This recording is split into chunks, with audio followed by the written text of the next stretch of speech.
Hello, in this video I'm just going to briefly show you how to calculate the median in Google Sheets.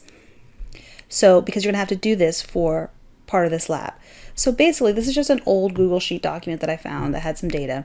And so basically what you want to do is highlight the data, and there may be other ways to do this. If you already know how to do this, have at it. So I'm going to make sure I highlight all the data that I want to calculate that median for. And then I'm going to go down, so I went to this little sigma sign, which is for the formulas. I'm going to go down to statistical, and then when I get over here, I'm going to look for the median, which is right here. I'm going to click that. It's going to be an example, and it looks like that's the right range. So I'm just going to click that. I'm going to look up here just to make sure that it's the right number. So you click here, you'll see that it's all highlighted.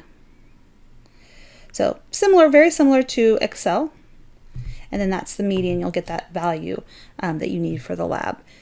If I have time, once you guys start submitting the data for that lab, I will show you how to find all that within that data set. It's a new assignment, so I don't have any of that data quite yet.